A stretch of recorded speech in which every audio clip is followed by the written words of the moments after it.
Well, hello, welcome wherever you are joining us around the world. Welcome to Riyadh and welcome to a place called Boulevard World. It's like they've picked up little parts of the world and sprinkled it all here in Riyadh. We are now just days away from the iconic Day of Reckoning. This Saturday night, one of the best, one of the biggest, one of the most talent-laden cards ever put together in the history of boxing will take place. And speaking of talent, I've got a lot of talent with me. I've got a former IBF world middleweight champion in Darren Barker. I'm not going to stop, Darren. I'm not going to stop. I'll give you your flowers. And of course, a giant of boxing broadcasting, Mr. Andy Clark. Gentlemen, how are we?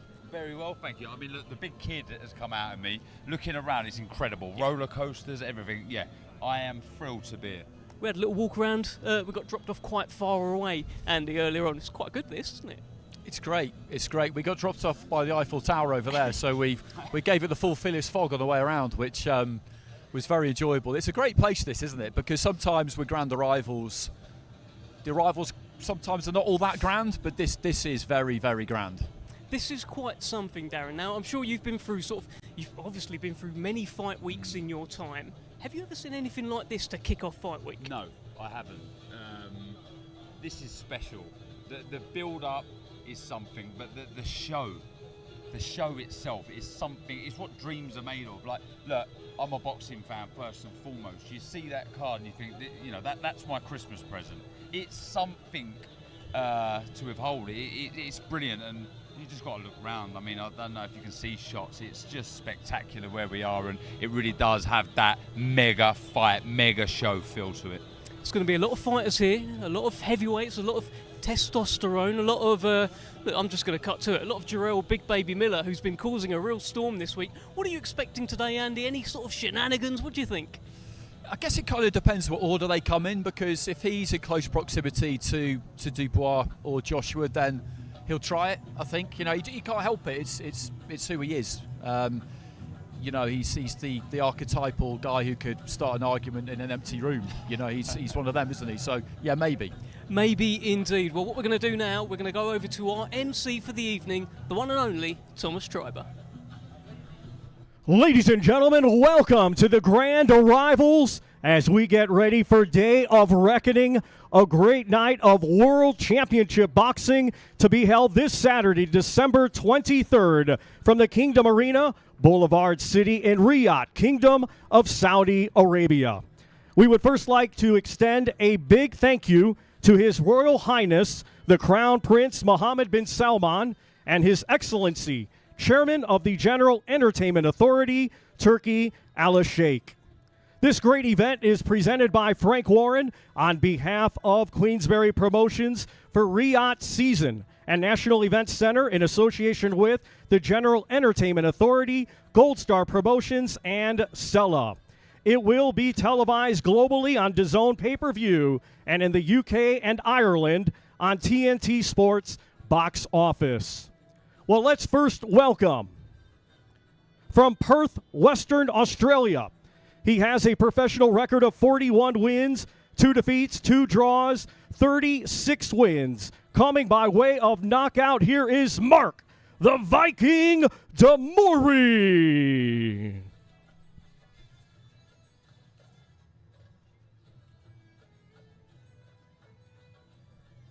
To Filip Hrgović on Saturday.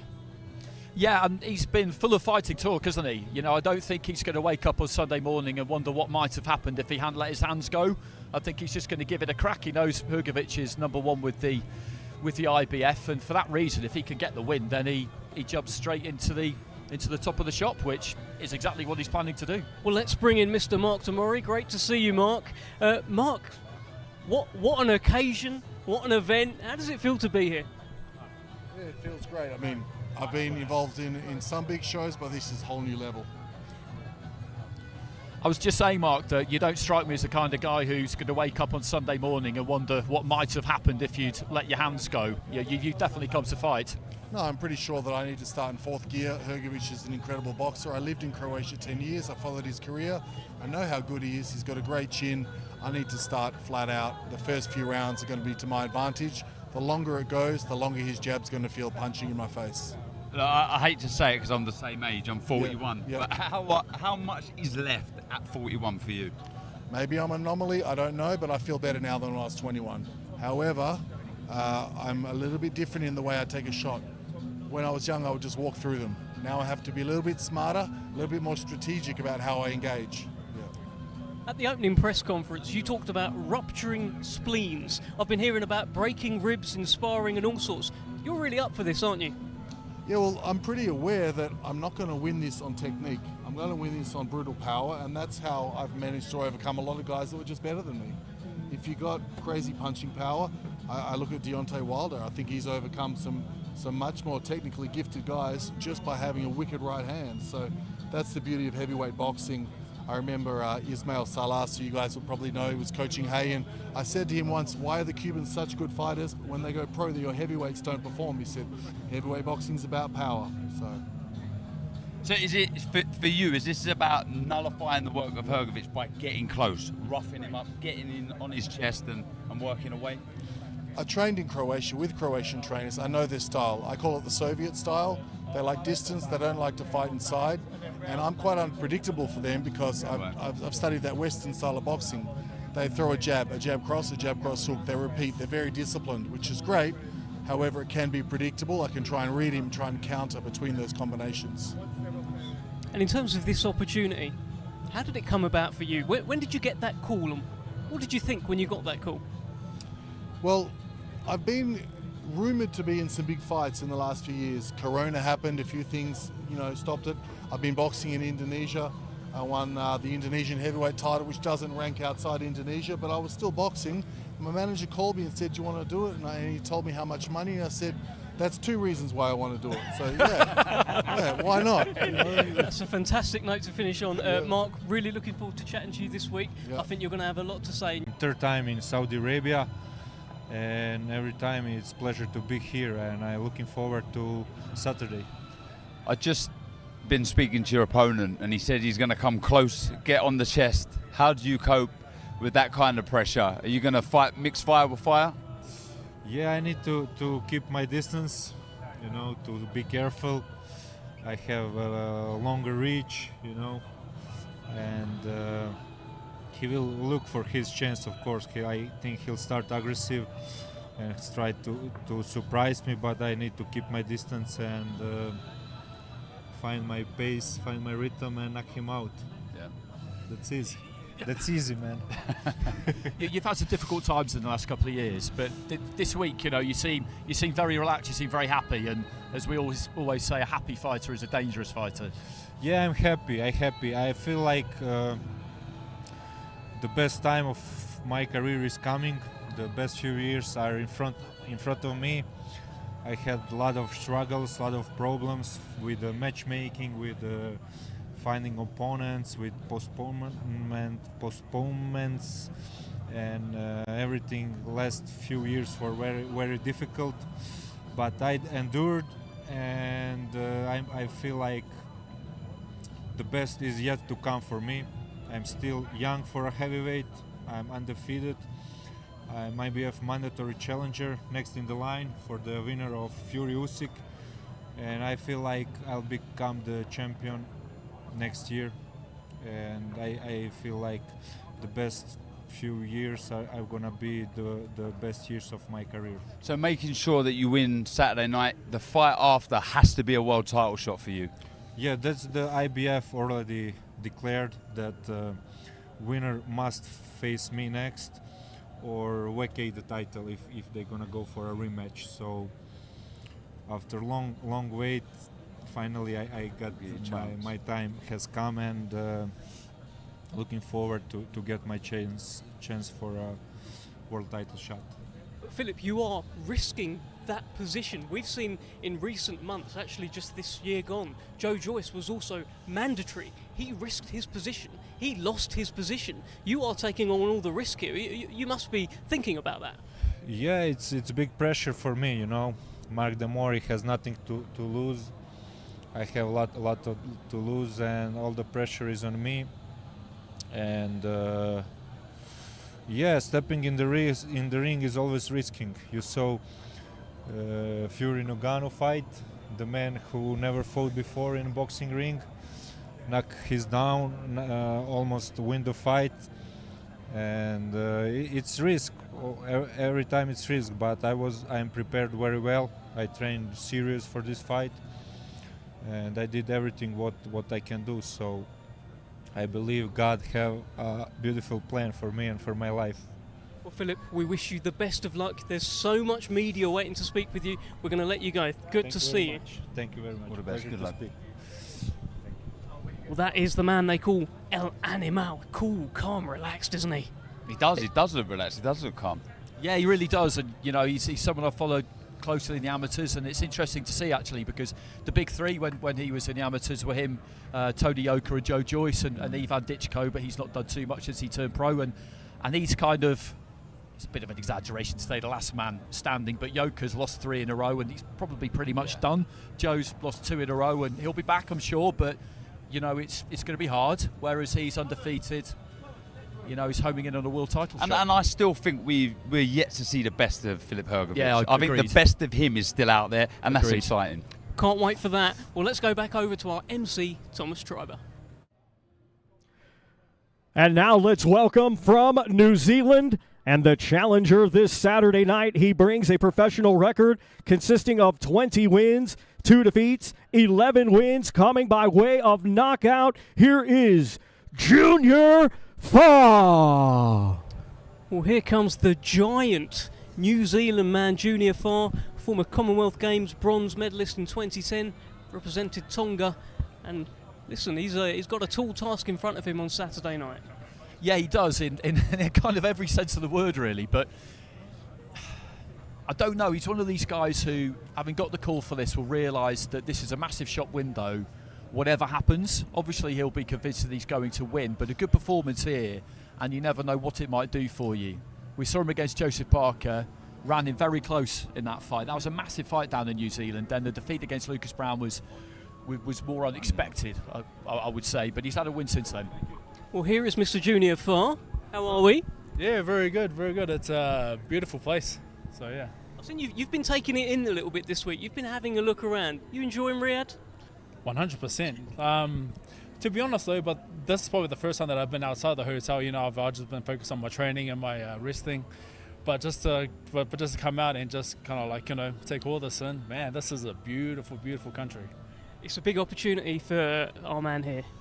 Yeah, Junior, I was just saying as you walked over that this is such a big platform that obviously you think you're going to win your fight, but it's win, lose or draw, a good performance, and you never know what it could do for you.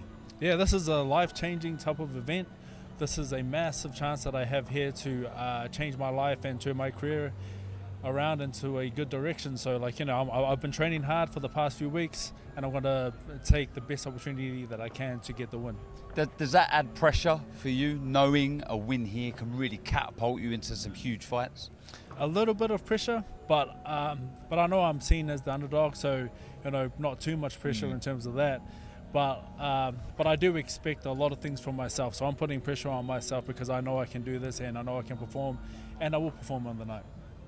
Frank Sanchez, you know, he's one of the best heavyweights out there, right? He's pretty good. What's the plan? Throw a left, throw a right, get him out of there. hit him more than he hits you. 100%.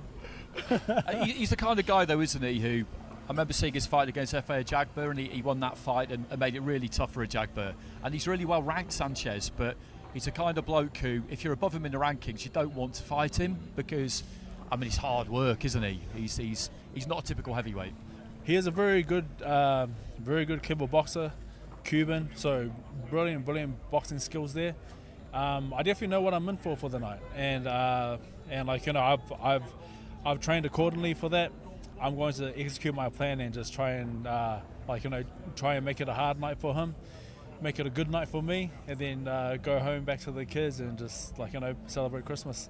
Junior, we can't wait. Best of luck to you. There's so much media that want to talk to you, and we'll see you tomorrow. Good to see you. Thank you guys so much. Appreciate it.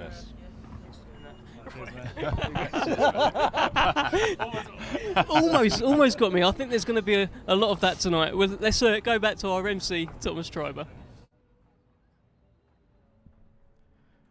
And now let's welcome a native of Cuba, now making his home in Miami, Florida, USA, undefeated with 23 wins, 16 of his 23 wins coming by way of knockout. This Saturday, he will be the reigning and defending WBC Continental Americas heavyweight champion, Frank the Cuban Flash Sanchez. Well, there you can see right there, Frank Sanchez, widely seen as one of the best heavyweights in the world. He's unbeaten so far. There's no blueprint so far on how to beat this guy, Darren. Yeah, look, he's a very, very good fighter, brilliant amateur pedigree. But against Alexander last time out, he was shook in the first round. So, you know, if you're a heavyweight out there, you'd be thinking, look, if I can get to him and I can tag him, I've got a chance of hurting him. Well, here is Mr. Frank Sanchez. Great to see you. Is there a translator that's going to help us as well?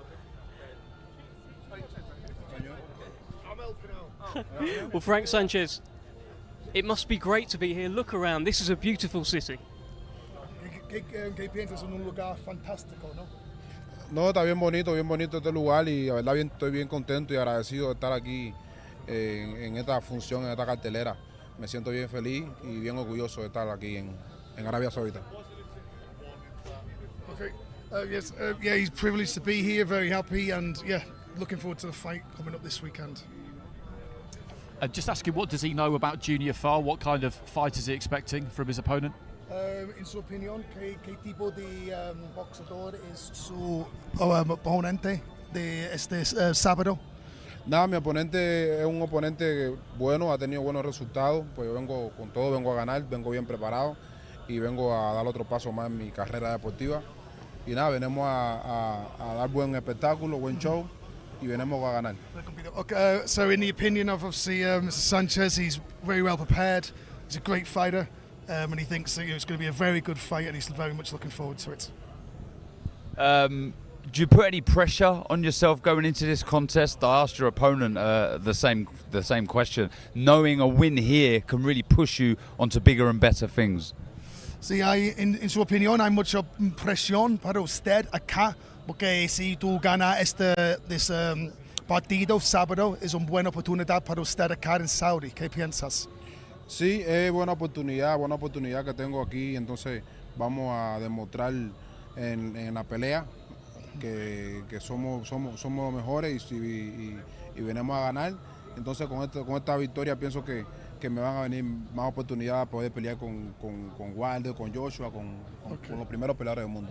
Okay. Yep. Okay. So yeah, very much looking forward to the fight. It's a great opportunity to be here in Saudi, and yeah, he knows that the future, obviously, the result of this fight could obviously hold him in good stead against better opponents in the future, like obviously the number one on the card this weekend. I saw an interview with you where you said, "Don't worry about Joshua, don't worry about Wilder. I'm the best heavyweight on this card." Do you really feel that you are the best heavyweight here? En su opinión, hay noticias recientemente. Usted fue hablando sobre usted es la última boxeador en el mundo. No necesita hablar o piensa sobre Joshua o otros boxeadores, solo número uno.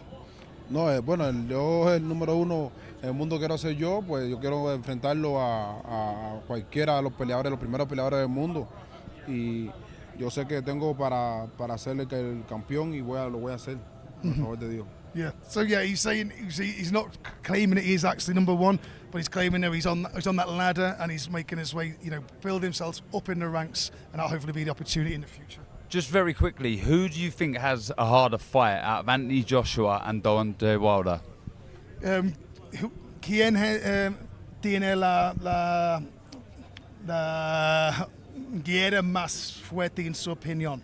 Who against him? So Anthony Joshua. Joshua y Wallin o Wilder Parker. En su opinión, ¿qué partido es más fuerte, más difícil? Bueno, yo pienso que la pelea ahí entre ellos va a ser la más difícil ahí de Wilder, la pelea que tiene Wilder con Parker. Yeah, so yeah, Parker. The Parker, yeah. It's a harder fight. Yeah, in his opinion, yeah. Right. Okay, fantastic. Great to speak to you. We're going to let you go and speak to all of the media, and best of luck to you on Saturday. Gracias, muchas gracias. Well, that is Mr. Frank Sanchez. Let's head back over to Thomas Triber.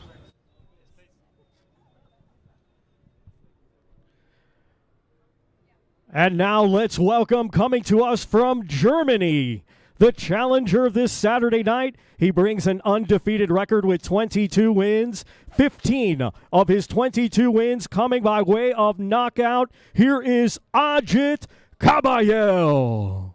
Here comes the unbeaten European heavyweight champion, Ajit Kabayel, and actually a two-time European heavyweight champion.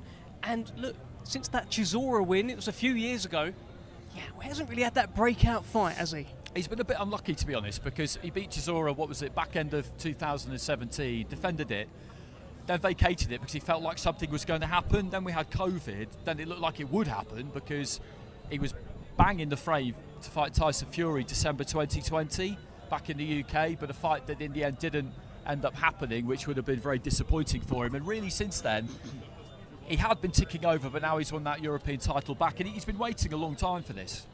Well, here he is. Let's speak to the man himself, Ajit Kabayel. How are you guys? Good. Hey. Beautiful city, isn't it? Come on. Yeah, it's very beautiful. I'm really shocked. I've seen you've been walking around. You've been doing a little bit of exploring as well in Riyadh as well. It looks like you've really taken it all in. Yes, Riyadh is very beautiful. I don't know, never see this. I was never in my life in Dubai, and I see Riyadh is very beautiful. Really, really nice. You're in. Look, there's no question. You're in with a monster on Saturday night. Yeah. How do you approach a fight with a guy like that? This is Aslanbek is maybe he's a strong opponent. He's you see like a beast, And Saturday was a big challenge for me, and I train hard for this challenge. We give everything in the training camp, and Saturday night we will see. He is a monster or not monster. You've waited a long time for this kind of opportunity, haven't you? Because you're a two-time European champion. It looked like you were going to fight Tyson Fury, and yeah, that breakout fight to step above European level, that's what you've been waiting for. Yes, 100%. I wait long time for this for the chance, and you say Tyson Fury for 3 years, maybe I will fight with him in the Corona time, and after I will fight with AJ. Not coming, and now we fight with Aslanbek, and this is a level of the world, the level of the world. I will, challenge myself. Maybe I will give my best, and we will. I don't know what I say, on English, and we will make it shock the world on Saturday night. We give my best, and inshallah we win. Do you see this as the toughest fight of your career? Yes, 100%. Now I'm the big man. Six years before I fight with Chisora, and now I'm 31 years old.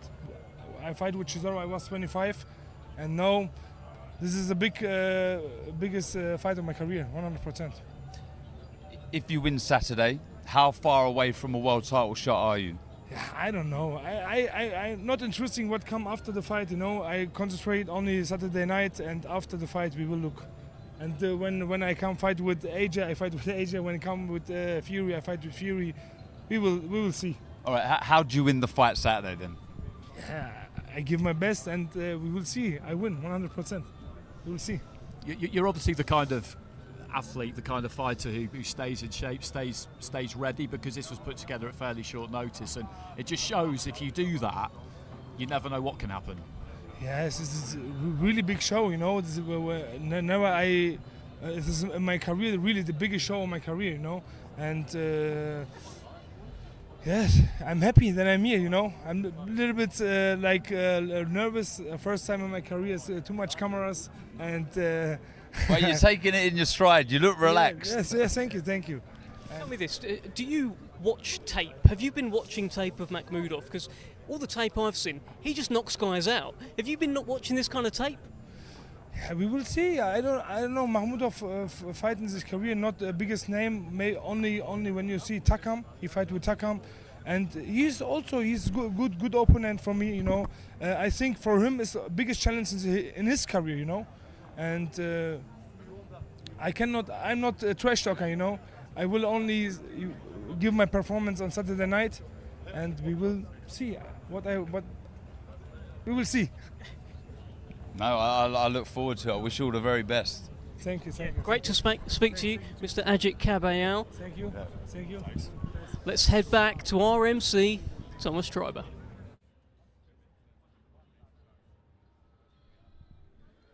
And now let's welcome a native of Russia, now making his home in Montreal, Quebec, Canada.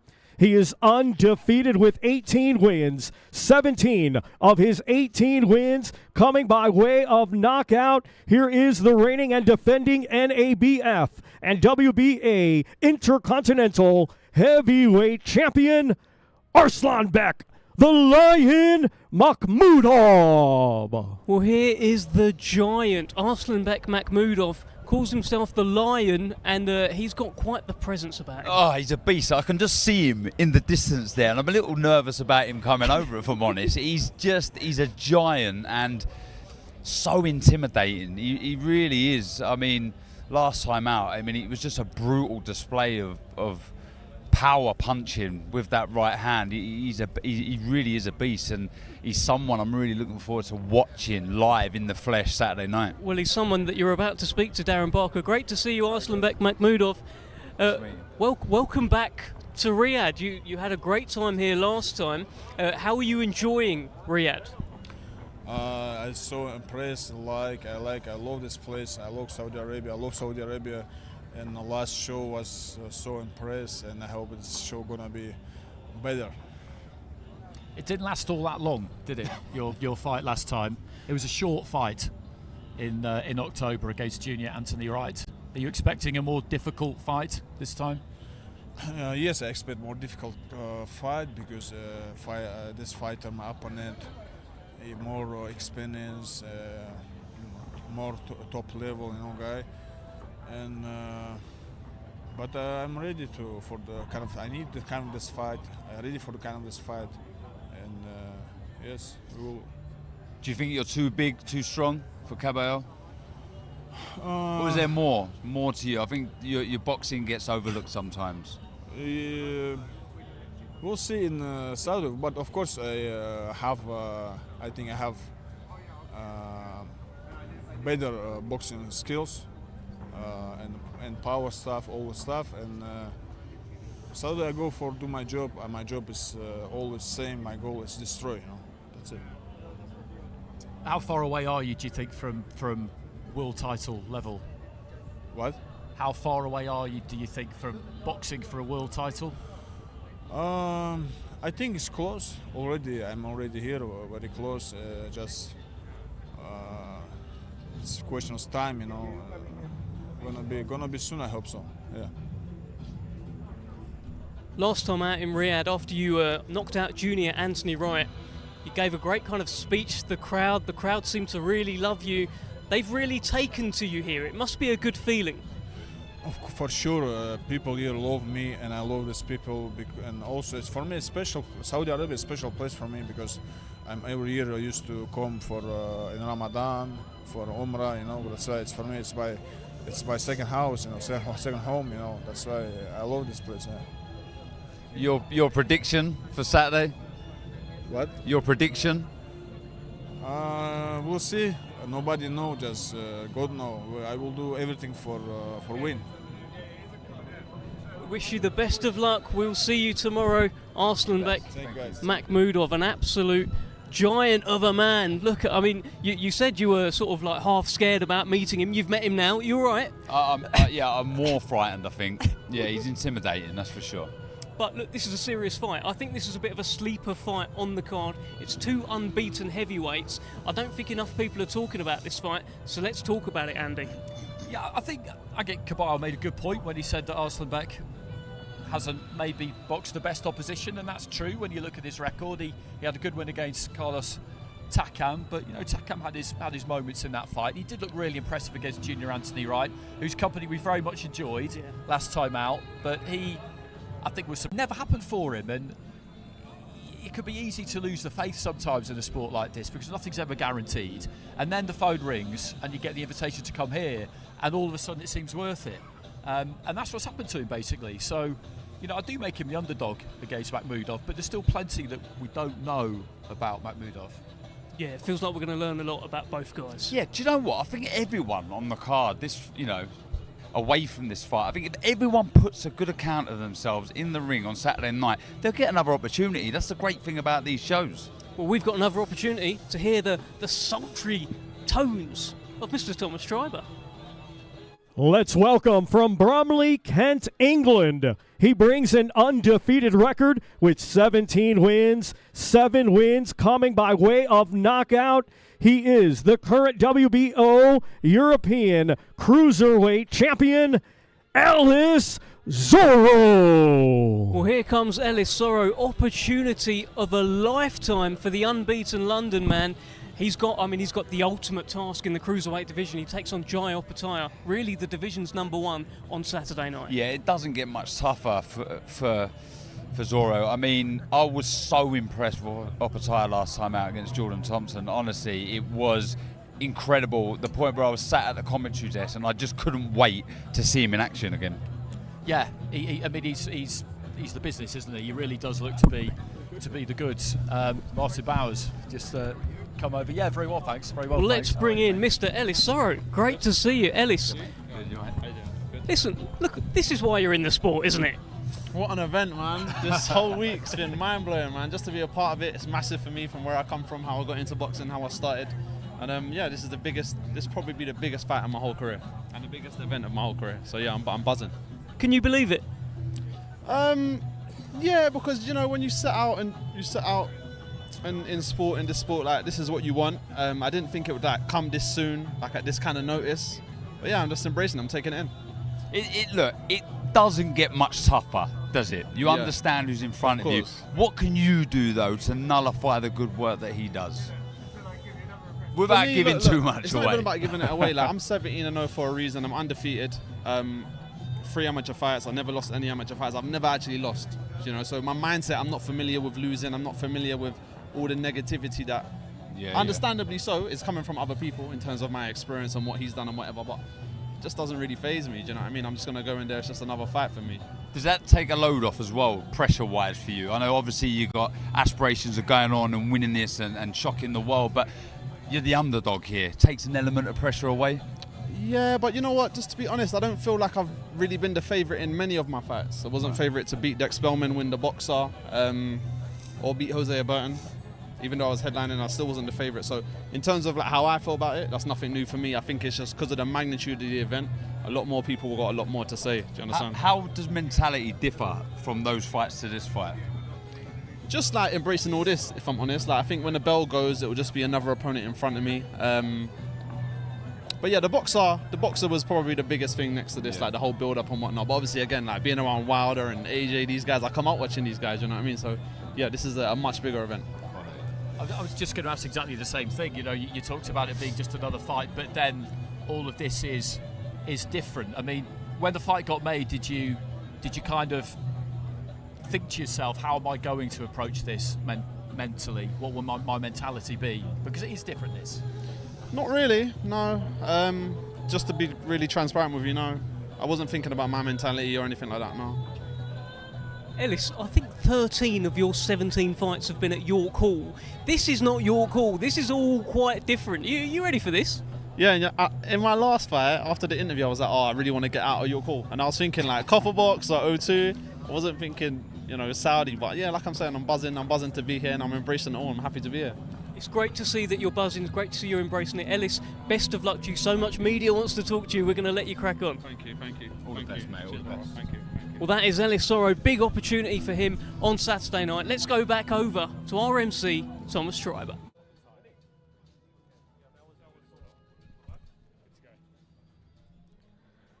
And now let's welcome, coming to us from Sydney, Australia. He brings an undefeated record with 23 wins, 18 of his 23 wins coming by way of knockout. He is the current Ring Magazine Cruiserweight Champion, Jai Opetaia. Widely seen as the best in the division right now. Of course, couldn't be introduced there as the IBF champion because of what's happened this week as well. Here is Jai Opetaia. Just an animal, a beast. Yeah, like I say, I was sat ringside with Tony Bellew watching him fight, and we just both looked at each other and said, wow, you know, we can't wait to see him fight again. Just an absolute beast. He got tagged by Thompson, a huge cruiserweight. shortly after, finished the job. Well, here is Mr. Jai Opataya. Great to see you. Yeah, you can't leave him out. Sorry, man. That was close for a second there. So close, Sorry. I was going to try and start it out. Yeah, we can do it again. no. Listen, I'm gonna do this. Listen, Jai, you've had this focus about you all week. I've watched some of your interviews. You don't give much away.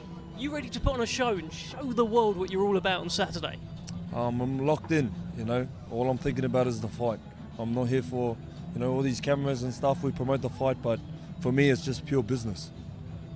We've spoken before your fight with Jordan Thompson, and the big question was the size of Jordan Thompson. You must take a lot of confidence away from that fight. There was a moment where he tagged you with a right hand and you sort of just shrugged it off and landed big shots of your own. Going into this fight, you must take so much belief away from that last victory.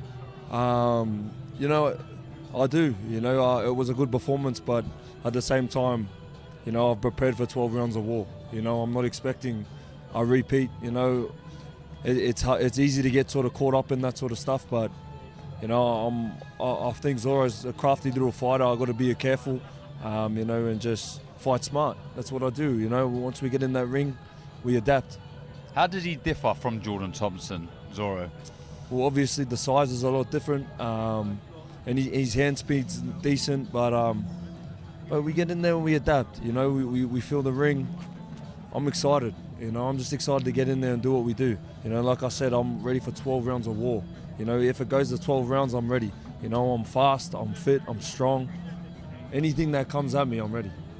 We were talking yesterday about the grind of pro boxing and how at times you wondered whether it was worth it, those hard days in the gym when nothing's really happening, you're wondering what's coming next, and this is this is what it's all about, isn't it? This is what you've been doing it for.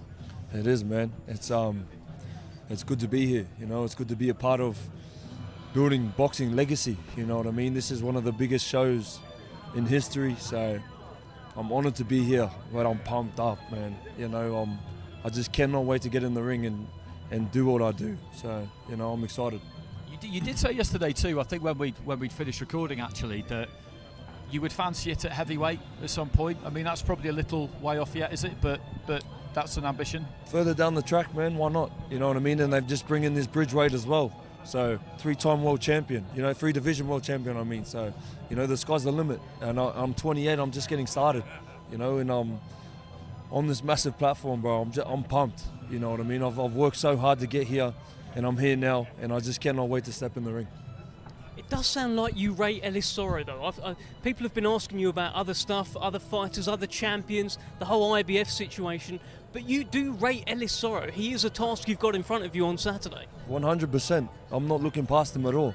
I've been pushing my body to the limits in the gym. I am training for the best version of Ellis Soro, the one that no one's seen yet. You know what I mean? This is his chance to become a world champion. He is who I was before I fought Breeders. You know what I mean? Nobody thought I had a chance. So that's why I expect someone like me coming. Someone young and hungry like myself. So, I'm preparing for someone like me. Training like a challenger. No, I'm ready. I just cannot wait to get the job done. You faced off with him once, I think, so far at that launch press conference. How does he shape up to you? And, you talk about how he's basically you from before. Are you seeing that same look in his eyes? I don't know. The energy's a bit different to mine. You know what I mean? I'm here to get a job done, but I'm not going to let nothing fool me. Fighting in the ring's a completely different thing. So, I'm just gonna wait till we get in there and do my adapting there. So. We can't wait for it. Great speaking to you, Jai Opataya. We're going to let you go. Thank you very much. Appreciate it. Cheers. There is the Ring Magazine Cruiserweight Champion, Jai Opataya. Let's head back over to our MC for the evening, Thomas Schreiber. And now let's welcome, coming to us from Manchester, England. He brings a professional record consisting of 23 wins, just one defeat, 16 of his 23 wins coming by way of knockout. This Saturday night, he will be the reigning and defending IBO light heavyweight champion of the world, defending his title, Lyndon King Arthur. He's the IBO king, won that belt, of course, in a thriller against Brian Suarez. And again, guys, the opportunity of a lifetime for Lyndon Arthur. It is, absolutely, and doesn't get any tougher than Dimitri Bivol, like it doesn't get any tougher for Ellis Oro than Jai Opetaia, but he was on good form when we spoke to him yesterday. He was on good form at the Lord's press conference as well. He's always on good form. Always on good form, looking cool, looking calm. Lyndon Arthur, how is Riyadh treating Lyndon Arthur? I saw there was a robotic Hoover sort of getting in your way earlier in the hotel. Yeah, no, that was it's an experience out here. I say that much. I've been shopping. I've been shopping. Yeah. You're spending that Saudi money. I ain't said it anymore. Yeah, no, it's amazing, man. Look, it's skeptical. I'm just happy to be. I'm happy to be a part of this whole event. It's crazy.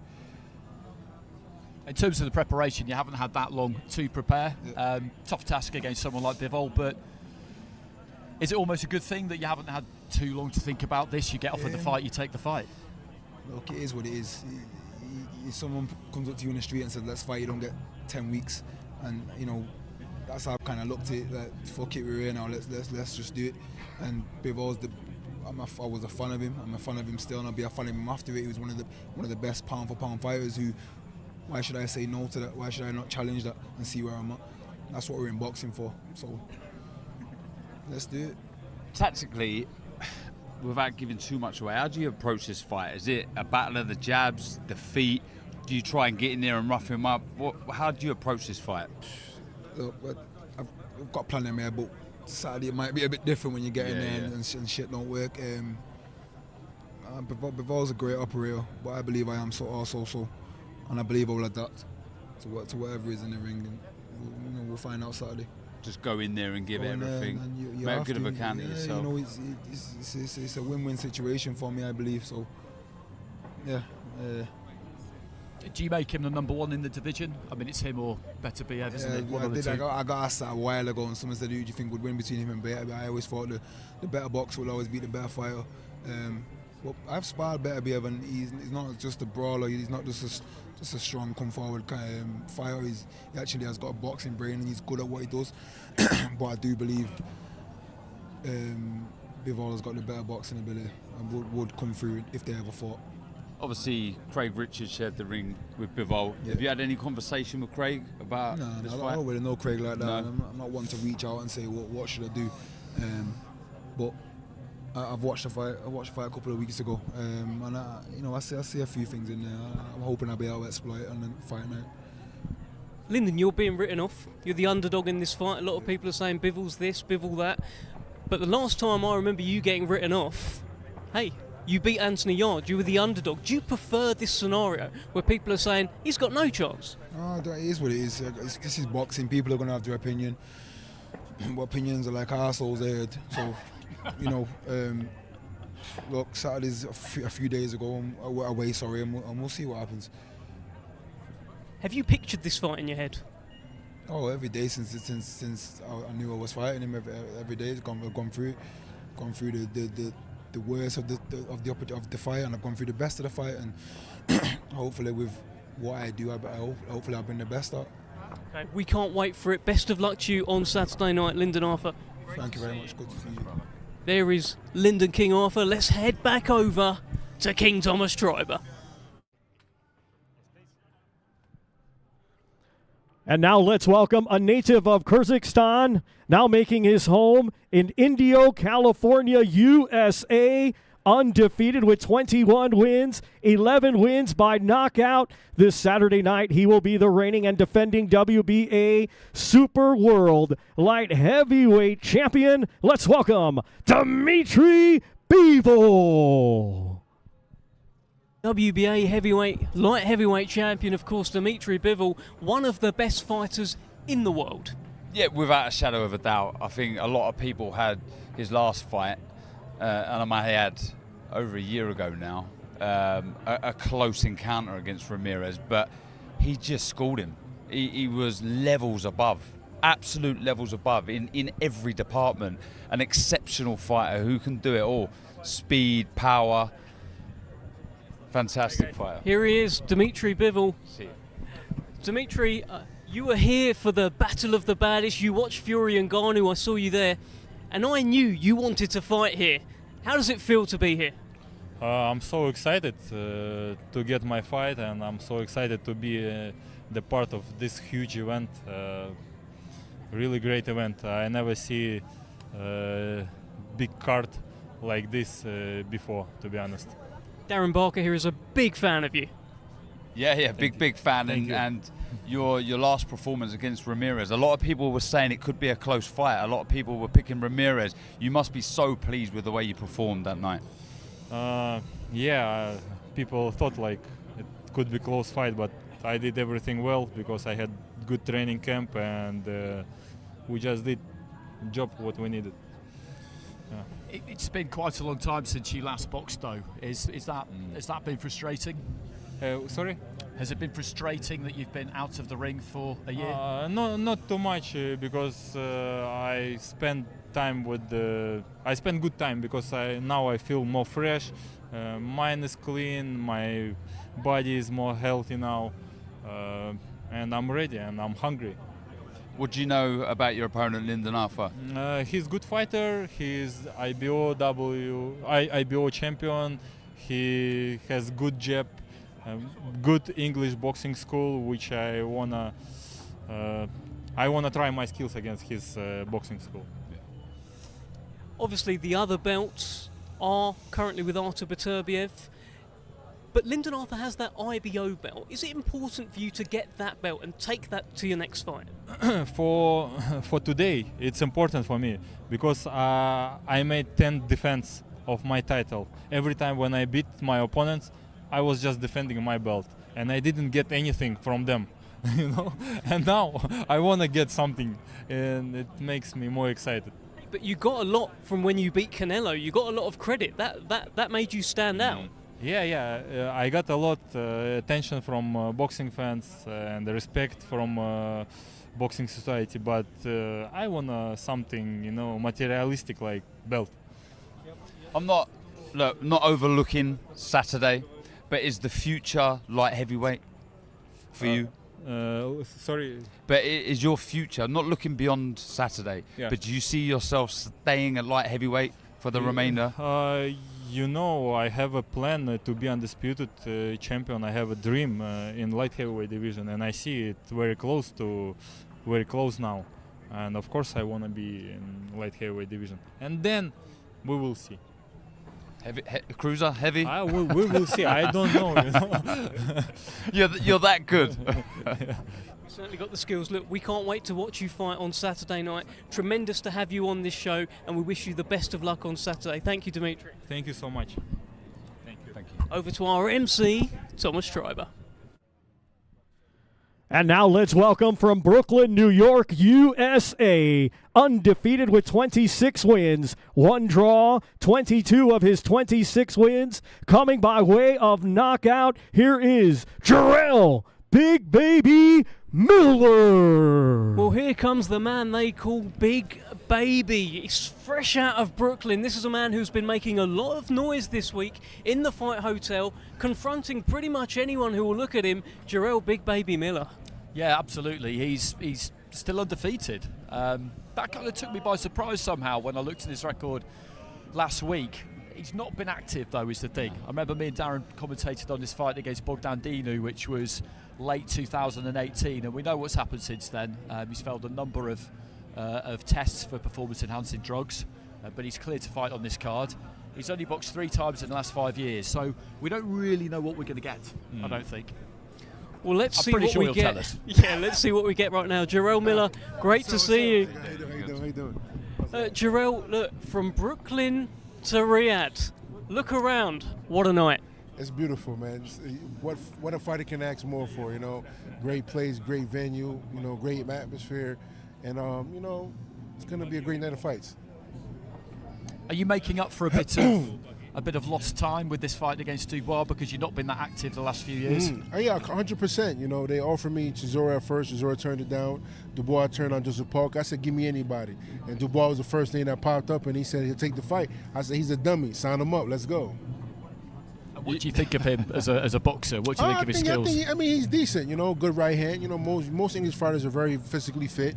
You know, very you know, good jab, good right hand. Pretty basic, but there's something he's missing, that swag. And the most important on top of the swag and the fluidity movement is lack of heart. You know, and that's not something I'm just throwing out. It's proven fact that he's done it in the fights where he looked like he's a quitter. When fights get tough as a fighter, you got to constantly keep pushing. That's the whole point. How far off top form do you think you are? I mean, look, I think you'll be the first to admit you've not looked $1 million. You've not looked great since you've come back. Are you getting closer to top form? Yeah, most definitely. I think after this fight I'll be about 80-90% where I want to go. I think it takes a little time to constantly staying busy, getting the right fights, and Dubois is a great stepping stone to get there. You know, so I said after him, we right back into the gym. You know, I have no doubt I'm going to stop him, and that's the whole point. You know, having confidence and courage and going in and getting the job done. But of course, the more that I stay busy, stay active, and I show what I can do, and of course, you know, I got a mouthpiece on me. People love that, so that's always going to keep me in the camera's eye. You know what I mean? But the main thing is going in and doing my job. You know what I mean? And God bless me with talent still to come out here and do what I got to do and keep improving. Is it a case of you in this fight of trying to break Dubois' heart? Of course, 100%. I mean, that's the main thing fighters do. Sometimes you got to break a guy's heart before you can get him out of there. You know, I'm aiming for the stoppage, but we're going to soften him up first. We know that he's durable for the first 5 rounds. We know he has a decent right hand and a good jab. So, you know, we're going to take our time. We're going to break him apart. You know, we're going to dissect him and then bully him and beat him up and send him home fried shrimp. Speaking of breaking him apart, you and Anthony Joshua had to be broken apart yesterday. A couple of occasions that I've seen a few videos going around, Jarrell. What's been going on? No, he didn't have to break us apart. You know, me, if I really want to, you know, push people buttons, that's easy to do. You know what I mean? I told security already and everybody, I'm not going to start nothing more than, you know, saying a couple words. That's part of boxing. That's part of entertainment. Sometimes you got to push guys' buttons. You know, I live rent-free in AJ's head. And so I got his buttons. Some guys, you got that one bully that always pick on you, and I'm that guy. Is that the fight you want? Yeah. If you could pick any fight out there, is that the fight? Yeah, because you know we have unfinished business. You know, unfortunately he has 3 losses now, but it is what it is. It's boxing. You know, he was saying that I'm on a different level. I'm like, no, you're not. You're like number 2 and 3. I'm number 4 or 5 right now. So we're right there. We can definitely make it happen. It's not unrealistic. It's more realistic than anything else. You know, after Tyson's going to be locked in with Usyk. You know, who else is there? You know, maybe Deontay, and that fight's not going to happen. I'm showing you that right now. So we have, you know, past beef and a past history. It'll be a great ticket seller and great pay-per-view. Do you think he beats Otto Wallin? It's a 50-50 fight in my head. And the reason why I say that, you know, Otto Wallin's a very durable guy. I've sparred with him. He knows how to mix it up. He has a great chin. And he's durable, you know, and he believes in his heart that he can win the fight. So my thing is, if AJ goes in for the kill, then we're going to see. But in my heart, I think it's a 50-50 fight. I asked Frank Sanchez this. Who do you feel has the harder fight out of Anthony Joshua and Wilder? Man, ask me a tough question. They're all 50-50 fights in my book. And the reason why is, you know, I'm a friend of Joseph Parker. I love Joseph Parker, but he's a great mover. He's a great boxer. If he doesn't get hit, Joseph Parker wins the fight. If he gets hit with the right hand, we know how that goes. So it's a 50-50 fight. Same thing in the next fight with Otto Wallin and AJ. Both good boxers, both great fighters, but is AJ the same fighter as he was before? And Otto Wallin's coming to prove a point. So in my hand, I think they're both tough fights, to tell you the truth. You know, but because Deontay has to equalize the punch, you kind of favored that AJ might have the tougher fight. Well, Jarrell Miller, we could talk to you all day. I'm sure you could talk to us all day. And we may talk all day one day, but we're going to let you go, my friend. Plenty of people want to speak to you. Great to speak to you. Mr. Jarrell Miller. Let's head back over to Mr. Thomas Treiber, who has Daniel Dubois with him. Let's welcome from Greenwich, London, England. He brings a professional record consisting of 19 wins, just 2 defeats, 18 of his 19 wins coming by way of knockout. Here is the former WBA regular heavyweight champion of the world, Triple D, Daniel Dynamite Dubois. Well, really taking it in. That is a good bit of posing there from Daniel Dubois, flexing those guns. Of course, the last time we saw him was against Alexander Usyk, a controversial fight. Some people call him an uncrowned heavyweight king. Here he is. Do you know what? I'm interested to know where his head's at, because on one side he boxed really well against Usyk, and on the other side there was that, you know, the way it finished. And I'm just curious to where his confidence is at the moment. Well, here is Mr. Daniel Dubois. Great to see you. Daniel, let's cut straight to it, right? I was checking social media this morning. I saw a video pop up. You and Jarrell Miller, hotel lobby. You doing this, him doing that. What happened? I just got a bit lively there, you know. It's just, yeah, fight business. This is the game, mate. Hurting. It was good fun. Big test for Daniel Dubois. Yeah, absolutely. We all know it. But do you feel like it's good for you to get someone like him, not just in the ring, because we know what he... From my career, so I got to make it count. Tactically, is it about pushing him into deep waters, Miller? We've seen he's not looked great since he's come back. He's had that layoff and looks a bit sluggish, a little slow. Is it about making him work, making him feel, you know, that he's been out the ring a long time? Yeah, unleashing the pain. Unleash the pain on him. That's the plan. You do seem very relaxed. I just wonder if, you know, you went in as deep as anyone can go against Usyk because he's a unified heavyweight champion of the world. You swam in those waters, and is it a case of having done that, you think to yourself, actually, you know what, that wasn't as bad as I thought it might be? No, it's just the whole experience as a whole. You know, it's just a learning experience from the fight, things happening around the event, and from now on, I need to make, you know, the next few fights, and, you know, starting with this one, you know, perform really well. Can't prediction. Hey? How'd you win? I ain't around predictor, man, but point stoppage. Definitely sleeping him, and you know, get a great victory and a great performance. Yeah. Do you think this will be a hard fight, Daniel? You've had a couple of hard fights, the Joe Joyce, Alexander Usyk as well. Do you think he's of that mould? Can he give you a hard fight? We'll wait and see. You know, I'm not overlooking him. I'm confident. You know, I'm ready to perform and show what I've got. You know, I expect him to bring his best. This is his opportunity as well. So it's all up for grabs. Let's get it on. It feels like Jarrell Miller has been talking for years. He's been winding everyone up. Are you going to get extra satisfaction from being the man who gets the job done? Definitely. On paper and everything, I can feel the people in the post back home. Do him, Dan.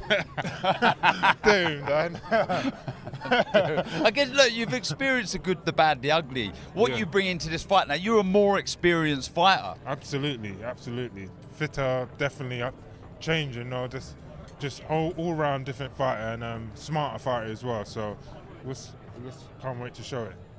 It's also, you've had longer with Don Charles. Yes. You'd only just got with him, and all of a sudden you were fighting for the unified title against Usyk. How much are you going to benefit from this extra time with Don? Big time. I feel like now we've learned a bit more about each other, you know, about our weaknesses and our strengths. So it's time to mold and, you know, get the match right. So everything's going well in that department. He looks happy. And they say a happy fight is a dangerous fight, so right. It could be a bad time for him to be fighting you. Of course, he's going to find out. Daniel, we can't wait to see this one on Saturday night. Best of luck to you, my friend. Good stuff, thank you guys. Let's head back over to the one and only Thomas Treiber.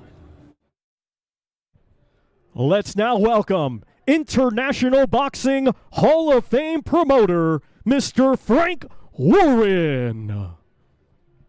One and only Frank Warren, quite an entrance there. And look, this is he's talked about a big game changer. He's changed the game with what's going on here. We had the Battle of the Baddest a few months ago, and now here we are for the Day of Reckoning. Yeah, absolutely. And we know what's coming next. We know what's coming on February the 17th. We know what's planned for March the 9th. These cards are coming at pace. I was chatting to him earlier today, and it never gets old, this sport, does it? No matter how long you've been doing it, and he's been at it a really long time, as has Bob Arum. When the two of them walked out of the Grand Arrivals last time, that was a great scene. And you just have to keep evolving and moving with the times and just checking the pulse of the sport. And he's done that for decades, and he's not stopping now, is he? He's not stopping at all. Well, let's bring in Hall of Fame boxing promoter Frank Warren. Bring him in for a chat. Frank, how are we? I'm good. How you doing? I like that, mate. It makes an effort, not like you two. I know, we look like scruffs, don't we? Just straight away. Right, go on then, right, what's happening? So Frank, what's happening? I mean, you tell What's us. happening? Look around, Boulevard World. Make out where I'm in Egypt, Athens. Yeah, it's all good. Look at that big, look at that at the back, you can't see that. That looks brilliant. Yeah, marvellous, isn't it? Day of Reckoning, we're here. Well, we're how far away from the Day of Reckoning? 4 days. 4 days away. Yeah, I'm looking forward to it. It's great fights. Fabulous card. It's like never in my time of boxing have I seen a card like this. I think we've got, was it 8 or 9 of the top 14, 15 heavyweights in the world on one card, and 2 of them can't be on it because they're fighting on the 17th of February over here as well. So heavyweight heaven. Heavyweight heaven, Andy. Yeah, it is. It is. So I was looking at the rankings last night, and I think with the WBC and the WBO, it's 9 out of the top 15, and with the other 2, it's 8. So yeah, exactly. We thought we knew what we'd get on the 23rd of December. Originally, it would be Fury Usyk, and then this was put together at just breakneck speed. How was that behind the scenes? It must have been an interesting few days after October. Look, you know, once the resources are there, and that makes it much easier to start with. But you've got to have the vision, the resources, and His Excellency and his team had that, along with all our team at Queensberry. And we worked with all the various promoters. Everybody cooperated to make this happen. We all put aside our differences, got on with it, and delivered the card. And it is a fabulous card, and I hope it's going to be the first of many where people are cooperating to give the fans the fights that they want to see. We were just talking to Daniel Dubois, who's your guy on the card, and we were chatting about it earlier. And it's kind of make or break for him, really, isn't it? Well, he is. I mean, look, his last fight, he should have won that fight. He hurt him. I'm not going to go into the big debate about low blow or not. I thought it was a legitimate blow, but he got 4 minutes unfairly what the referee gave him, despite the fact he wanted to carry on himself. And he seemed to, he went down. He sort of went. Look, he was down after that. I'm talking about during the fight. He should have gritted his teeth and put it on him, and I think he could have come through. But look, he never done it. He's got every physical attribute. He's a young man. He's got big punch. He can jab. He can move. He's got speed. People are doubting his commitment, and that is what this fight's all about. It's up to him now to prove to the public and to himself and to everybody around him that he wants to be in this business, that he wants a seat at the big table. He's got a great opportunity now against Jarrell Miller, who's no slouch himself. I know he's past being a drug cheat and so forth, but he's cleaned himself up. He's licensed by the Nevada Commission. This is now Daniel's moment in time to go and show the world what he's all about. This is it. He's on a big stage. Go and do the business. He looks happy, he looks confident, and I've just seen there seems to be a maturity about him. Have you noticed that, being around him? It does seem a bit. Look, there's times when he's around all his family, sometimes he goes into his shell. When he's on his own, he's more open. He seems to be a little bit more relaxed and that going. I don't know. That's an observation from me over the time we've been dealing with him. But the fact of the matter is, he's been given what a lot of fighters haven't been given, great opportunities. He's worked for him in the ring, don't get me wrong, but we've worked very hard outside and got him these various chances on the big stage. This is a massive stage that he's on Saturday, a huge stage, and this is his chance now to go out and, as I said earlier, to show what he's all about, because that's all we want to see. What is Daniel, who's also coming off of a really good win against Gassiev, but he seems pretty confident about it. I don't know AJ, but what I've seen of him and his mannerisms and so forth, he seems very confident and at ease with himself.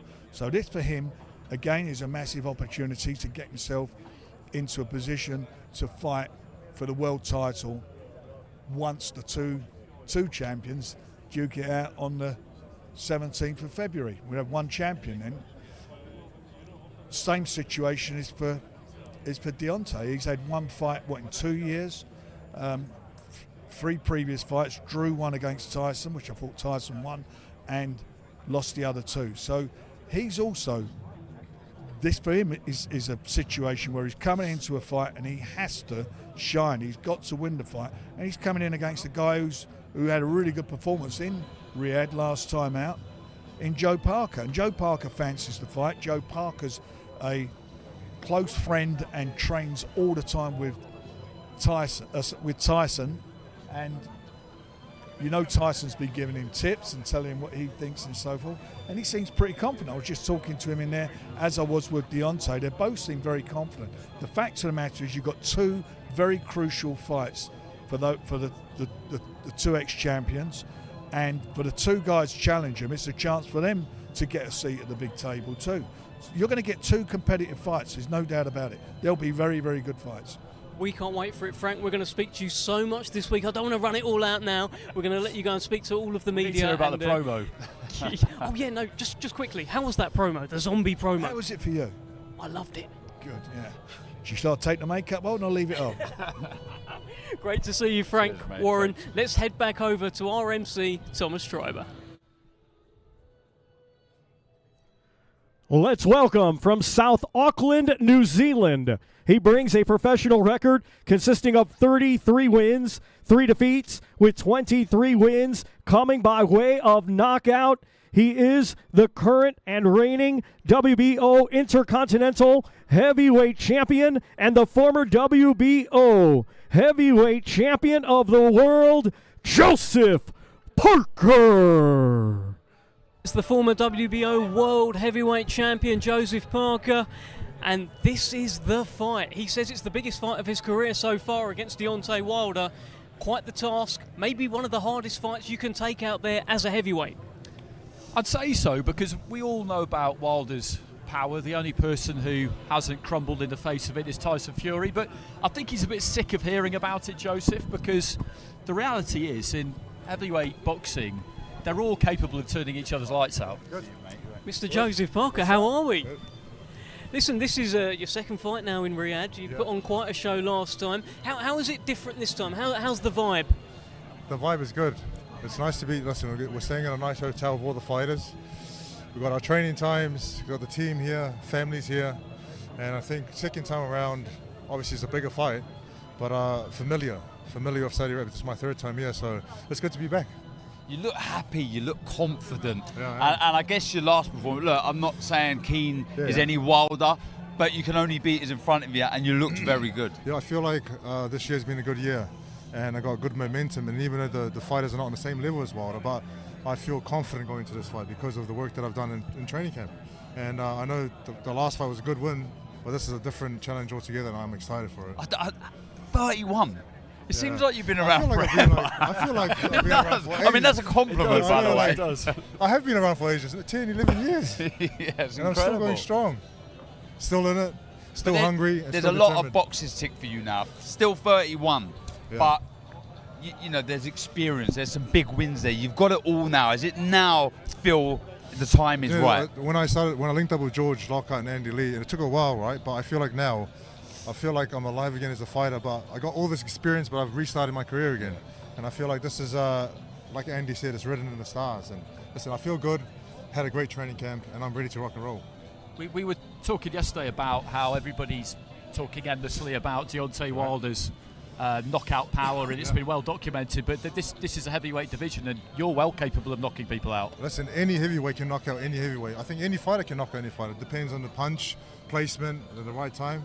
And I know everyone's talking about Deontay Wilder's knockout power, and rightly so, because he's knocked out everyone he's fought, except for Tyson Fury. But I can knock people out myself, and I feel like I've been working on my power, and I'm going to put it on display. And what a man to have in your corner, someone who was in camp with Fury for that fight. So obviously Andy Lee helping a lot in preparation. Andy Lee, with his experience and being around Tyson in his camp, he's able to come up with a good game plan. And I've also leaned onto Tyson for help as well. Yeah. So both of them together, I feel like I've had the best prep ever. Brilliant. I saw on your Instagram the other day that brilliant video went up to show sort of Joseph Parker through the ages, a youngster in the amateurs coming through, winning the world title. Can you believe sort of where you are, how far you've come?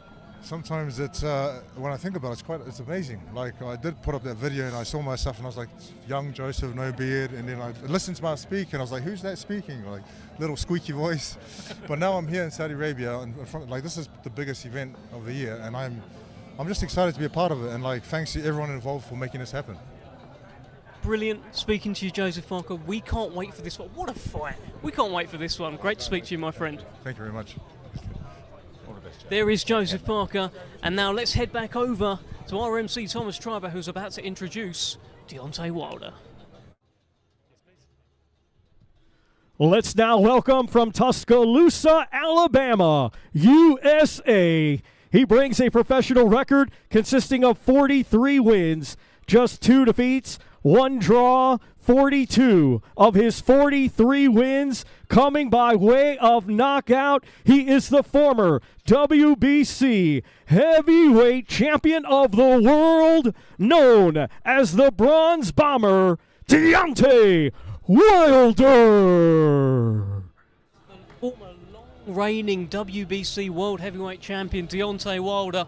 I mean, when he fights, you have to watch, and you can't afford to blink, Darren.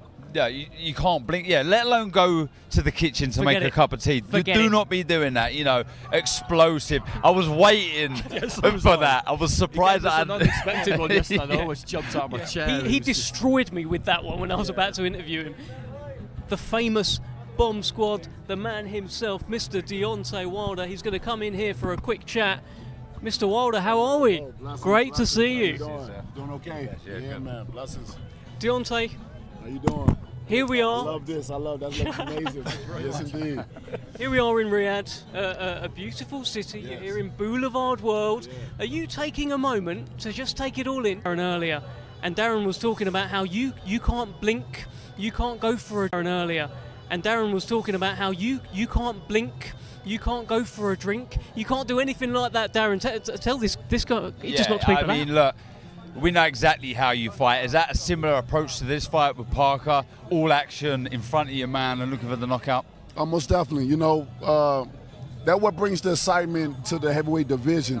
The explosiveness, the excitement, and of course, the secret recipe, the knockout. You know, when people come to see heavyweight boxers, they come to see the knockout, you know. And you gave a great analogy at the first press conference about a slam dunk. You got a 3-pointer, but nothing beats the slam dunk. You know what I mean? So I just thank God that I'm blessed with a blessing and a curse within the right hand, that I can deliver and give people what they come to get dressed and pay their hard-earned money to see. You know, I always say women lie, men lie, but numbers don't lie. It's something that I'm naturally born with and I naturally can do.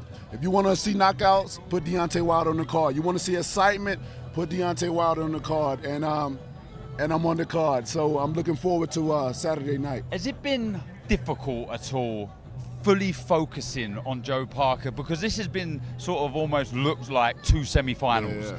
You know, you win, AJ wins, and then you both fight. Has it been easy, tough to focus fully on this fight, knowing that potential mega fight is looming? To be honest, it's I wouldn't say easy. You know, if I could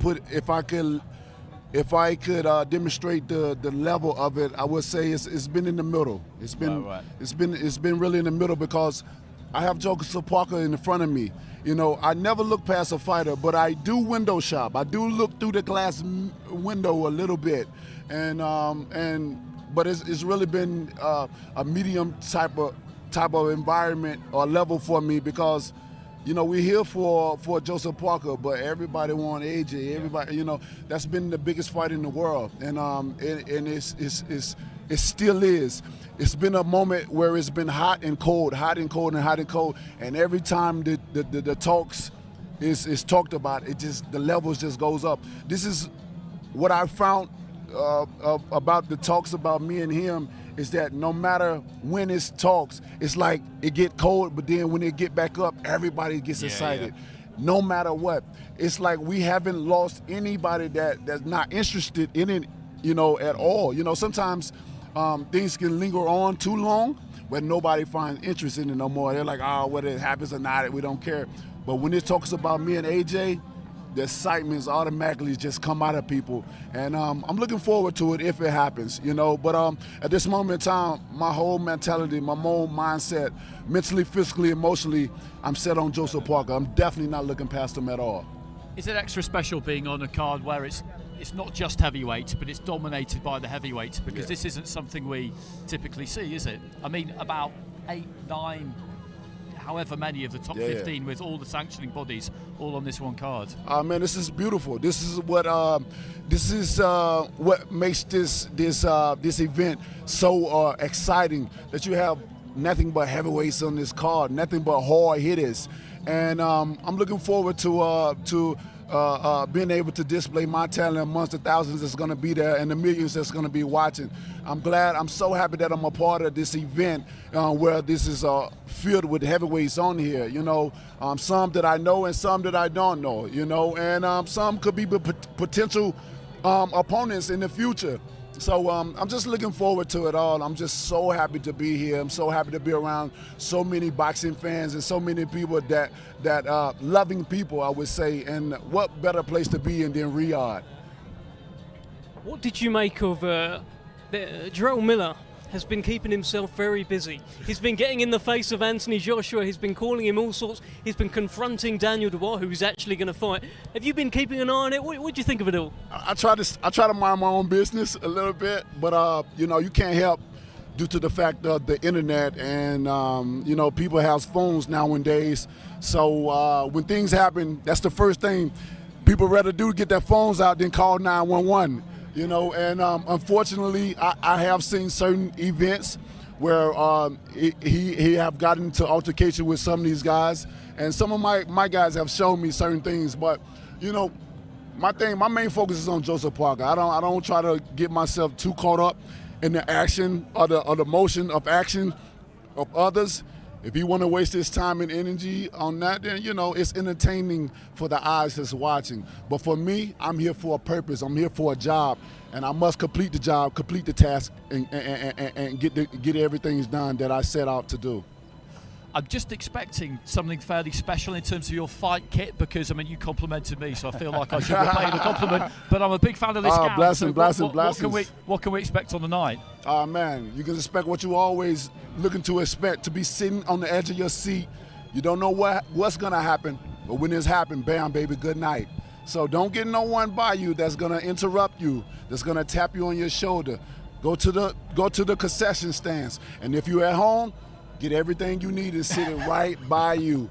Because when Deontay Wilder come out and he's fight, at any given moment, at any given time, it can be bam, baby, good night, like I always say. And, you know, many people talk, but for me, when I talk, my numbers don't lie. This is what I do. God have truly blessed me with a blessing in the curve within the right hand. That's one of the reasons why I haven't had the opportunity to unify the division for many champions. Just like Joseph Parker.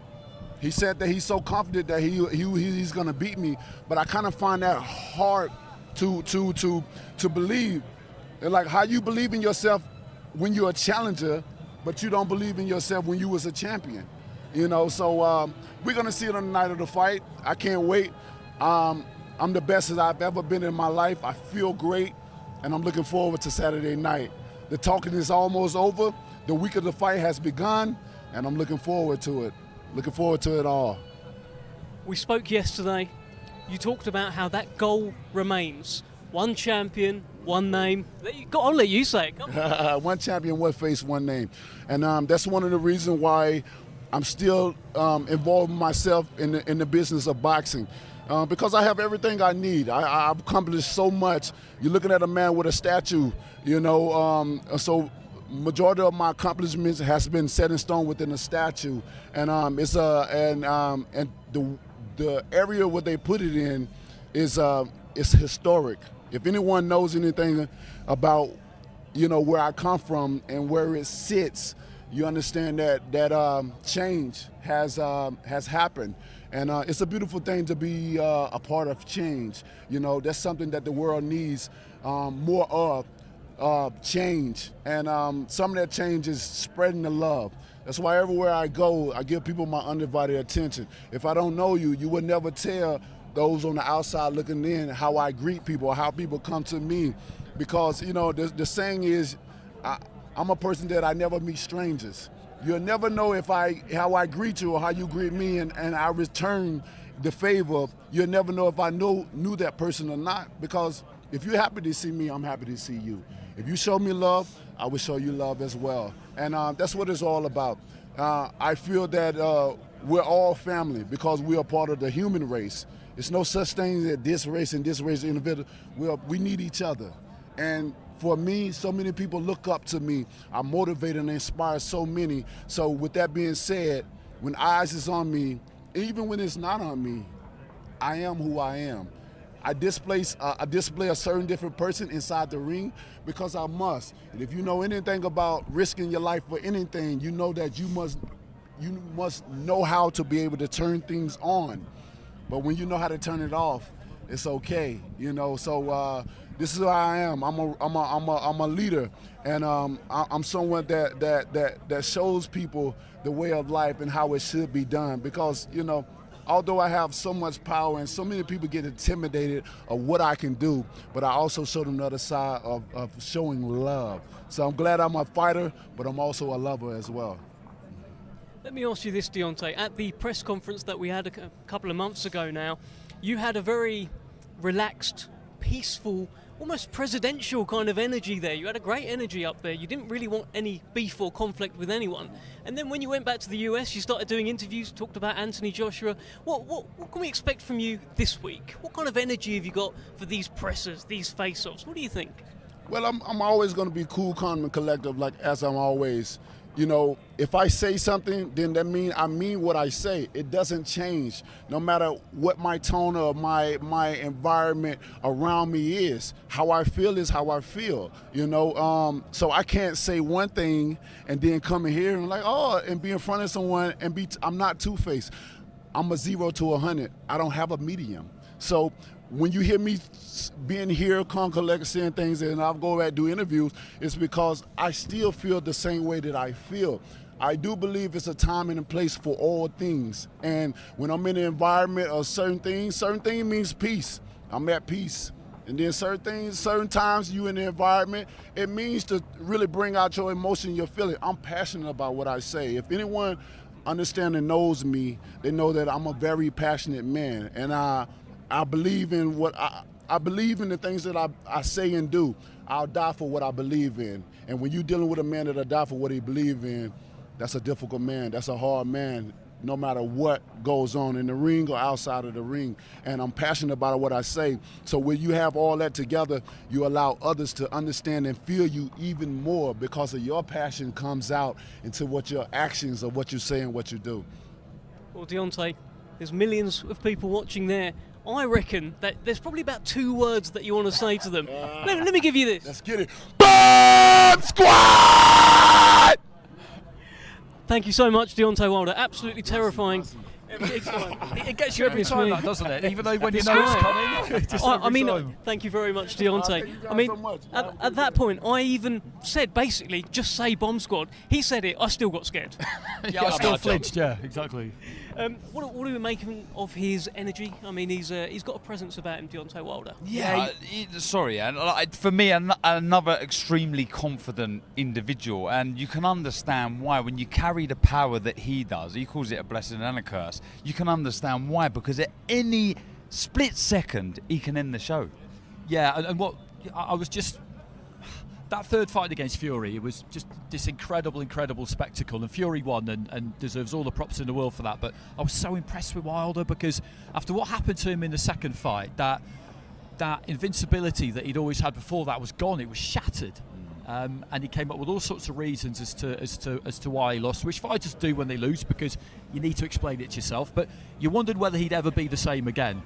And he was exactly the same, and he swung until his last breath, until he collapsed in a heap through pure exhaustion, basically. And I remember walking away from the T-Mobile that night just thinking, wow, you know, after what happened in the second fight, to just go straight back in there and be the same as he was before, it's not, you know, a lot of people don't manage that. It felt like in that third Fury fight, we learnt something new about him. We always knew he could knock people out. We didn't know that he'd keep getting up if he got knocked down. He had that heart. He proved it. Yeah, look, these are attributes that you can't train. You can't be taught. You've either got it or you haven't. You know, heart, courage, desire, that will to win. And he's got that. He showed that. He didn't get the result, but he showed he was in there and he was trying. And that's what you want to see from a fighter. You want to see a fighter leave it all in the ring. And he done it that night. And yeah, again, I have to touch on the fact, as I have a few of them, that a lot of these fighters, I can understand why, but they're happy. They're thrilled to be a part of this occasion, and it's great. I can understand why.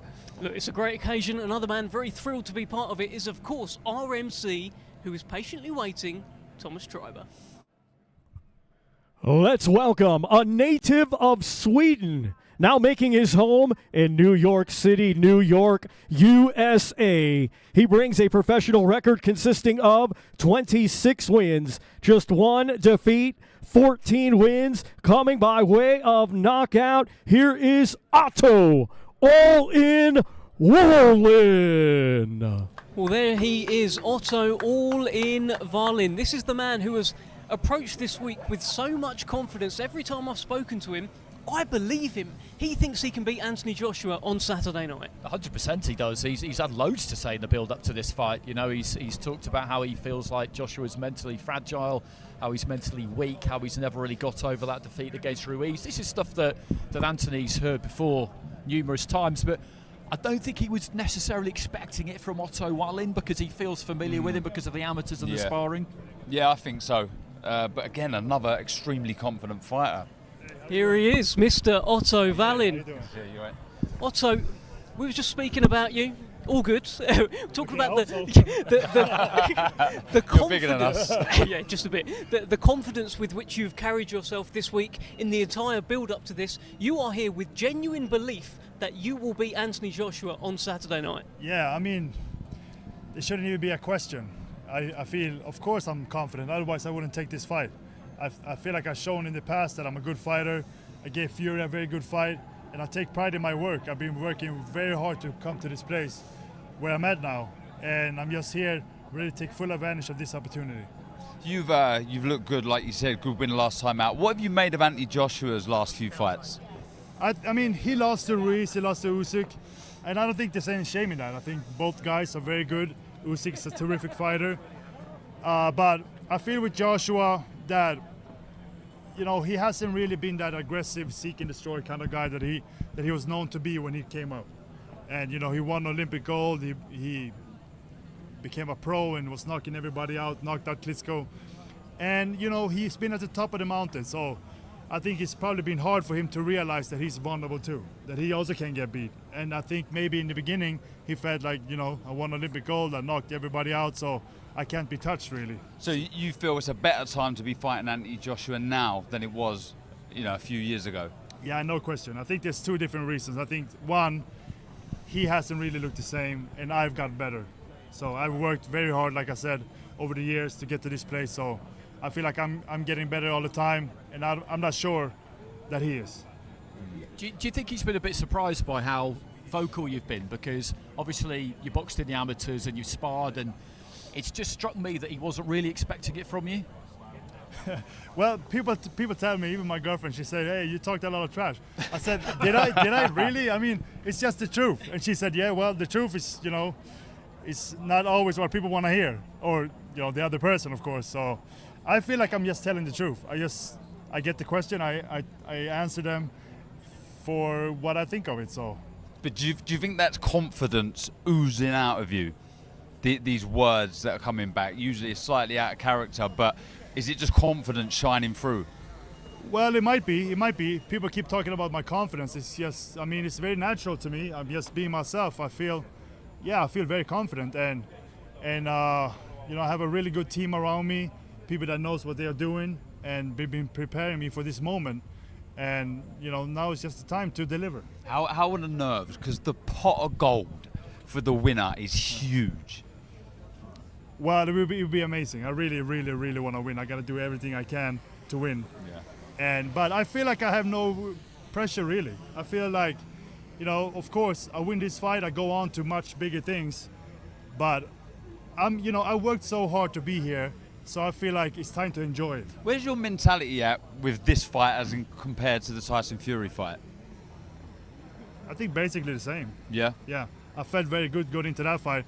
But I would say I've improved since that fight. I felt like when I fought him, I hadn't been on that level before. So I had 12 rounds with the best in the world, with Fury. And after that, you know, had a few good fights. And now I feel like much better prepared. I've been 12 rounds a few more times. And I'm more experienced, and I feel like I'm better prepared this time. Is that what makes you a better fighter now, the experience that you've gained? I think so, yeah. The experience does a lot, I think. Yeah. Yeah, and also when I was growing up, it was hard to get sparring over in Sweden where I'm from, of course. And then I was living in Denmark, went there when I turned pro. Then for the past 6 years, I've been with Joey in New York and been having great sparring. So that's been a huge help for my career. Let me ask you this, Otto. Do you think his mind is fully on Otto Wallin? There's the talk of Deontay Wilder. This week he's been involved with Jarrell Miller. There's been kind of confrontations in hotel lobbies. Is he fully focused on yourself? I don't know. He probably is.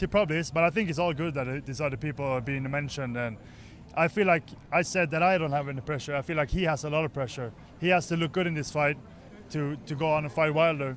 And he's probably very focused on me, but there's also other guys messing with him. So I think that's just good for me.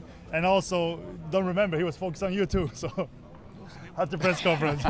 It's been an interesting journey for you, hasn't it? Because when you turned pro, boxing wasn't long legal in Sweden. And I remember the first time I saw you was 2015-16 on a Sauerland Nordic fight night, I think in Denmark. And I remember just killing time in the afternoon and chatting to Joey Gamache, and he was telling me, look, I've got a real one here. He's got good, solid fundamentals, very good work ethic, good student. Did you always feel like you could get to this level? I did. It might sound crazy, but for some reason I always believed in myself. From when I first started boxing, I had very good support with my dad, my brothers. They all believed in me very much, and I think that's been a huge help. And I always dreamt of this moment, and I believed that I could get here. Just quickly, how do you see Wilder Parker going? I think it's a good fight. It's no easy fight for Wilder. Depends on what Parker brings. I think if Parker comes out trying to box, he might get knocked out, but he has to really bring it to Wilder, and then I think he can win. Because Parker, he's been active, and Wilder has not been. A lot's been made about the trainer situation. Now, you've had the same team and the same dream the whole time, right? He's making a few changes here and there. What do you think of that? Because, look, a change in trainer, it can help a fighter. It can help, but when you change trainers that much, it's not a good sign. And we've seen it a lot in boxing. It usually doesn't work out well, and I don't think he's gotten better since he started changing trainers. I think he had a good setup with McCracken, and then I think that he's looking for something that he can only find within himself. Do you take confidence from that? Yeah, I mean, I don't think about it too much, but you know, I'm expecting the best Anthony Joshua, so that's what I got to do. And but you know, I don't know Ben Davison that well, but I know that when I fought Fury after that fight, he got fired pretty much. So Fury went on to hire Sugar Hill, and then he stopped Wilder in his first fight back. So I think Fury got better when he switched trainers, to be honest. That sounds like shots fired from Otto Wallin. Well, it's the truth. That's all it is. What sort of fight are you expecting from him? Because we feel like he's maybe been a bit gun-shy since that fight against Ruiz. But he rediscovered the knockout against Robert Helenius. I mean, do you feel like that'll do quite a lot for his confidence? Will he go looking for you early, do you think? Or what are you expecting? He might. I don't know. I mean, he probably, I would guess that he's trying to come out aggressive. But at the same time, when he does, he's got to get hit with shots, and he doesn't like that. So then he might go back to what he's been doing. We can't wait to see how this fight goes. Best of luck to you, Otto Wallin. Great to speak to you. You too. All the best. The one and only Otto Wallin. Big task ahead on Saturday night.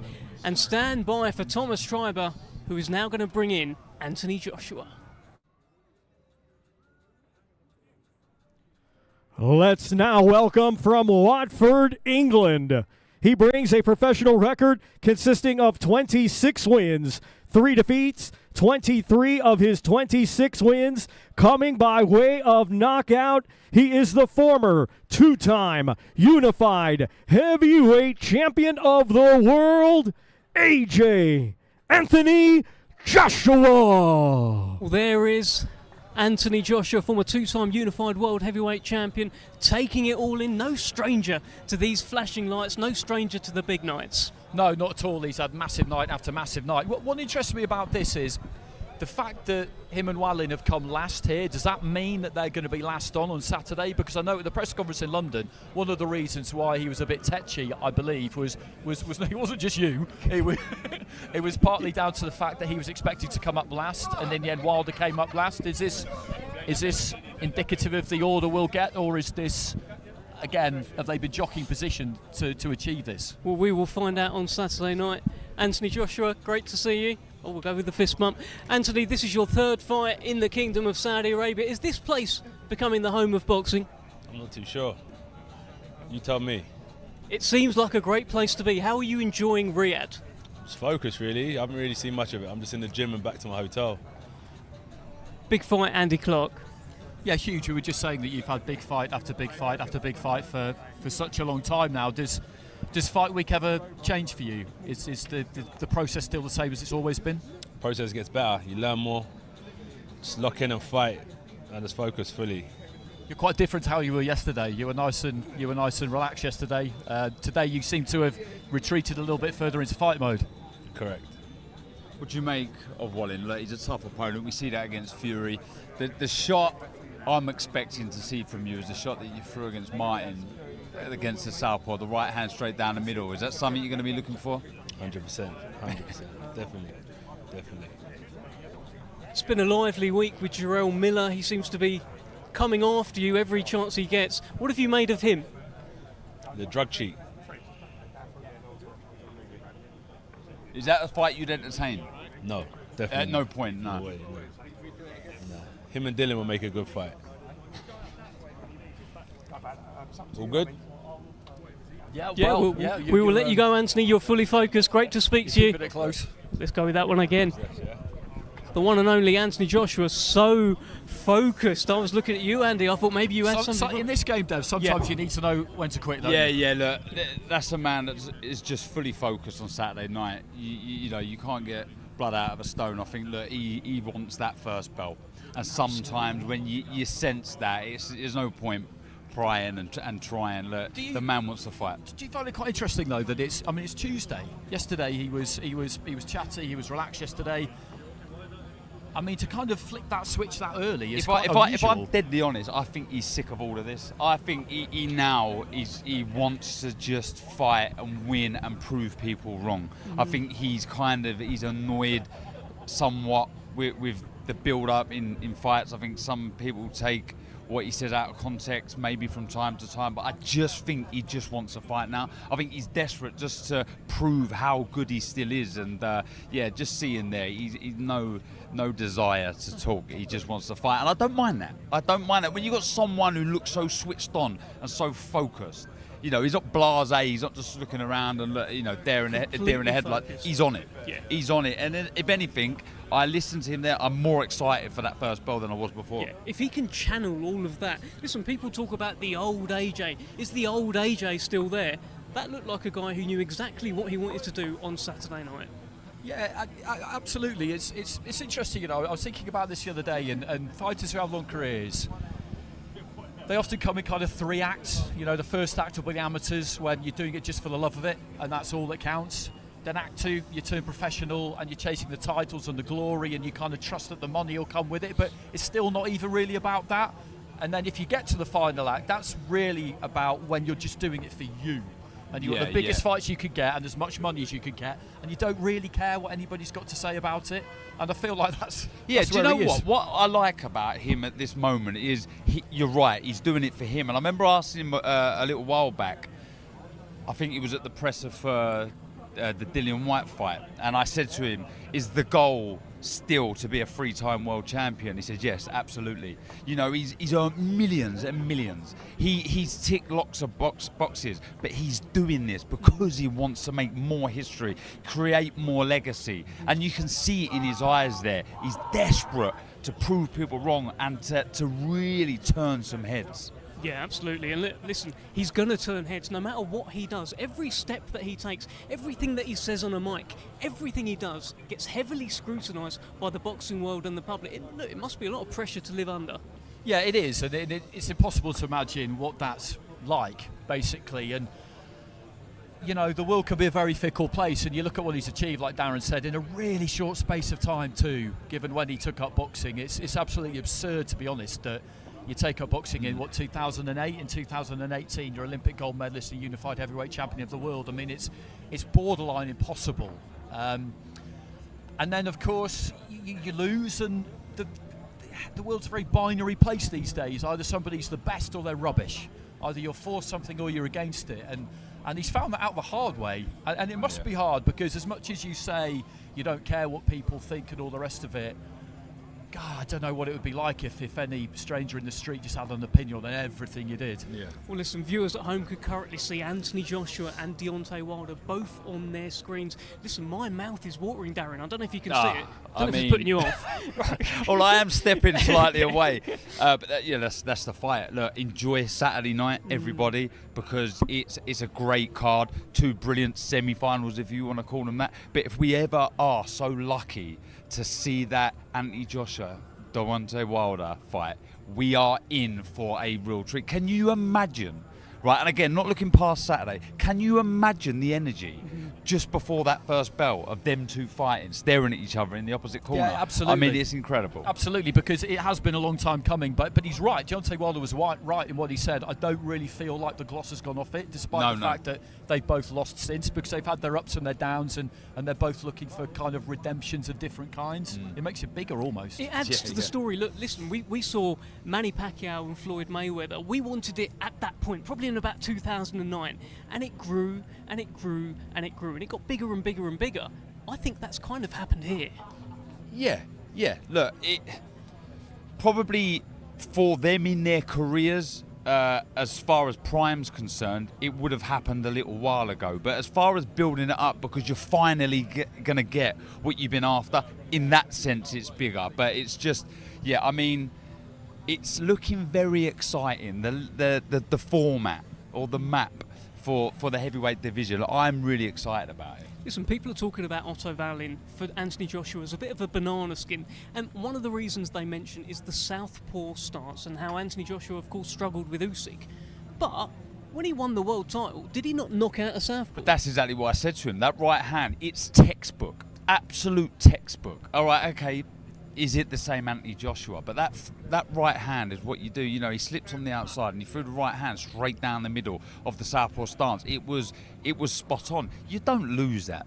That's there. That know-how is there. And I think, look, for me, not to get too technical, but feet are crucial here. Wallin can move for a big guy, very nimble, and it's important for AJ to bring his feet in to land that right hand. He doesn't want to be overreaching. If he's throwing the hand before he throws the foot, he's going to overreach and he can get caught with something. So feet are key, but yeah, the right hand, for me, for Anthony Joshua, is the shot that will and could do the damage. I did think his feet were better against Helenius. I felt like he committed with his feet more, got himself closer, and threw that right hand. And he was talking to us yesterday about, you know, when he's on the pads at the minute, he's really looking to punch through the pad. It's not just it's not just a drill. He's looking to punch with bad intentions all the time, and that's what you need to do at heavyweight. And in terms of struggling against Usyk, it's Usyk. It's Usyk. Who doesn't? Exactly, Who doesn't? it's Usyk. I mean, look, don't give yourself a hard time there. And he's just been beaten twice by an exceptional generational talent. I don't know about you. Do you feel like that second performance against Usyk might age well?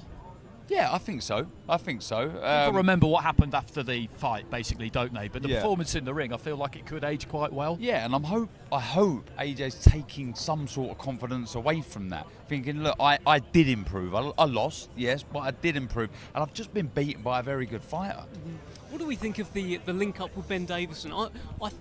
People are talking about how it's only 6 weeks, but they've been together for a little bit longer. They've been around each other for a little bit longer. But this is the first time Ben Davison will be the lead trainer, the lead voice in that corner. What do we make of this, Darren? Look. It's hard for me to answer this because I had the same coach from start to finish. I had 10 years with Tony Sims, but for other fighters, it's another string to their bow, more tricks, more, different ways of throwing certain shots, a different approach to camp, being happy, learning new tricks. And Ben, I've been really impressed with Ben. Ben knows his boxing. He knows how to read a fight very well. He's got a good team around him that study videos of opponents. They come up with, accurate pinpoint plans. And AJ's an intelligent man. He'll follow a plan. So it could work out to be a very good partnership. He's a very meticulous coach, Andy. Yeah, he is, absolutely, and he's been through it the last few years because he's had lots of criticism. He talked about the highs and lows that Anthony's had. He's been through something similar because you appear on the scene and you're with Tyson Fury and then people can't wait to criticise you, and that's just how it goes, and he's got all that experience at a young age. And what it comes down to mostly with a fighter and a trainer, as I've always understood it, is trust. Yeah. That Anthony needs to trust that Ben Davison will tell him the right thing at the right time. And at this stage of his career, given how crucial it is, he must have identified that trust quite quickly, or they just quite simply wouldn't be doing this. I want to talk about Joe Parker. Now, we talked about earlier how Deontay Wilder, in that fight with Tyson Fury, the third fight, we learnt something new about him. We learnt how much heart he's got, how much of a warrior he is. I feel like we learnt that about Joe Parker against Joe Joyce. What do you think? Yeah, look, I said it there. I just can't believe he's 31. Unbelievable. Looks very well. Fighting as good as I've seen him fight. Again, Simon Keane is no Deontay Wilder, but you can only beat who's in front of you, and he looks very good. What I was impressed with was his hand speed. Very, very quick hands. Sometimes that's one of the first things you lose as you get a bit older. Again, only 31, but you know, he's been boxing a long time. Sometimes the speed can just dip, but if anything, his is increased, and speed generates power.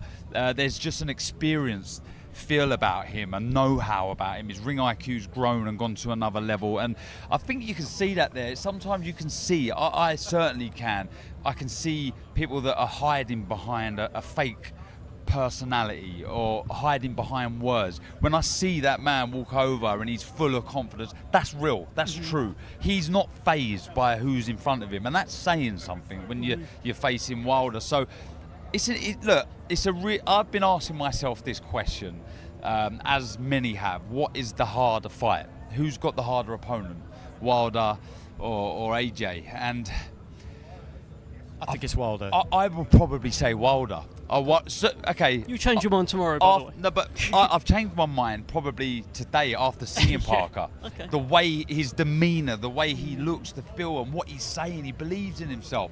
You know, he's got that heritage, that fighting spirit, and he doesn't look phased, and he's, like I say, full of confidence. Well, that fighting spirit is what I'm referring to in the Joe Joyce fight. He showed in that fight he's willing to go out until he's absolutely done. He went out on his shield in that fight. Yeah, he did, and you know, it's a phrase that people throw around a lot in boxing, and I think sometimes it rolls out of people's mouths a bit too easily when we demand that a fighter goes out on their shield. You know, you need to think about what you're saying there. You're demanding of them that they're basically going to risk dying. You know, I'm not sensationalising. That can be what's at stake, and that's a hell of an ask. But against Joyce, you know, he was right in there throwing up until the very end, and you know, not for 1 second did I question Andy for leaving him in there, because he kept hitting Joe Joyce with massive shots, and at some point you think one's going to register. And I think the training link up, the training change for him has been really good, because they were a great partnership, him and Kevin Barry, but training with Andy and also being around Tyson Fury, I think has been great for him, because previously he was kind of the only fighter in the camp, as I understand it.